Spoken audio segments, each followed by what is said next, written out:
Assalamualaikum warahmatullahi wabarakatuh. Bismillahirrahmanirrahim. Innalhamdalillah, sholatan wassalaman ala rasulillah, amma ba'du.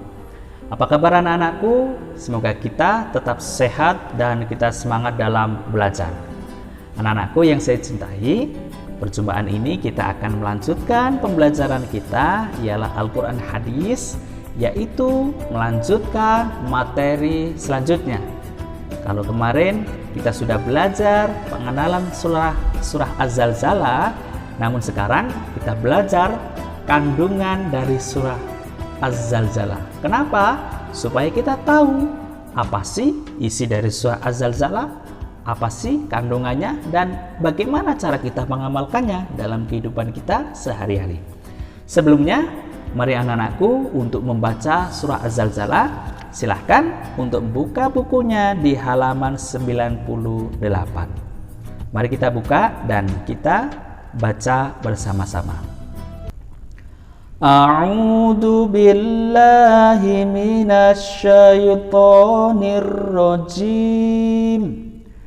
Bismillahirrahmanirrahim.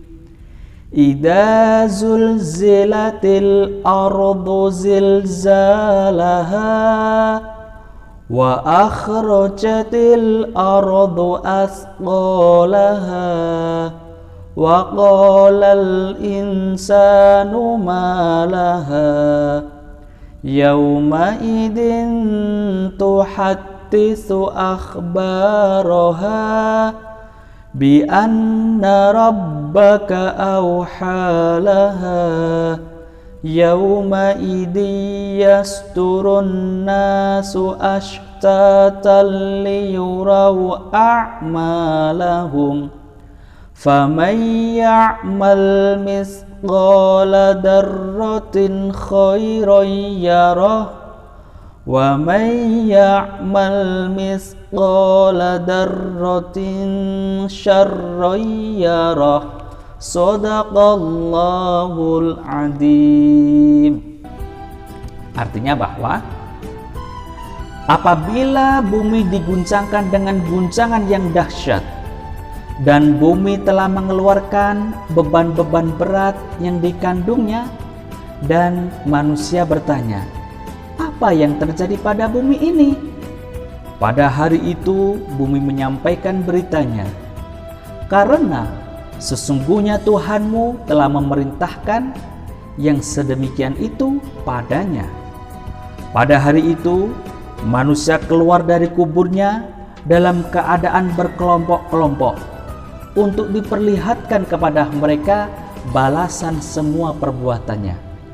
Maka barang siapa mengerjakan kebaikan seberat darah, niscaya dia akan melihat balasannya. Dan barang siapa mengerjakan kejahatan seberat darah, niscaya dia akan melihat balasannya. Kandungan dari surah Az-Zalzalah ini bahwa ayat 1 dan 2 menjelaskan tentang gambaran hari kiamat. Ketika hari kiamat tiba nanti, bumi digoncangkan begitu hebatnya. Kemudian apa? Dan bumi itu mengeluarkan isi perutnya. Gunung-gunung meletus, gempa bumi terjadi di mana-mana, air laut naik ke daratan. Itu terjadi hari kiamat. Dilanjutkan ayat yang ketiga, yaitu apa? Pada saat itu akhirnya manusia itu pada bingung.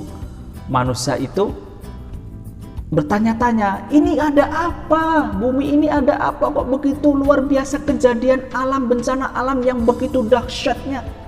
Orang-orang pada bingung pada saat itu. Mereka gelisah, tercengang, ketakutan.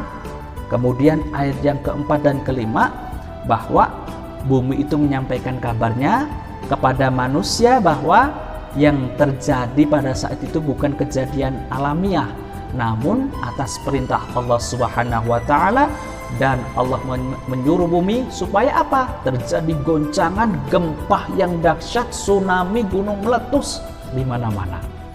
Kemudian ayat yang ke-6 dijelaskan bahwa apa? Bahwa pada saat itu orang-orang yang sudah meninggal di dalam kuburnya dibangkitkan oleh Allah. Dibangkitkan, kemudian ditampakkan oleh Allah apa? Amal perbuatannya. Selama ia hidup di dunia melakukan keburukan, pasti akan memperoleh balasannya. Dilihatkan oleh Allah. Kalau ia baik, akan diberi balasan yang baik. Dilihatkan ketika bangkit dari kubur. Kemudian ayat yang ketujuh bahwa siapa yang ayat yang ketujuh dan ke-8, siapa yang melakukan perbuatan baik meskipun sedikit sebiji debu misalkan, pasti akan memperoleh balasan baik. Pun juga kalau ada orang melakukan kejahatan, keburukan meskipun seberat debu biji darah, pasti akan memperoleh balasannya, yaitu keburukannya. Jadi kalau beramal baik akan memperoleh balasan baik, kalau beramal buruk pasti juga akan memperoleh balasan buruk pula. Anak-anakku, marilah kita semua lakukan amal-amal yang baik, tindakan yang baik. Kita hormat kepada orang tua, kita semangat dalam belajar. Jangan sampai kita melakukan perbuatan buruk yang nantinya kita akan diminta tanggung jawab oleh Allah. Kalau kita melakukan perbuatan buruk, kita akan memperoleh balasan dari Allah. Karena apa? Balasan itu akibat perbuatan kita. Namun kalau kita senantiasa melakukan ibadah, rajin sholat, rajin ngaji, rajin belajar, pasti kita akan memperoleh balasan kebaikan. Untuk siapa? Untuk kita sendiri.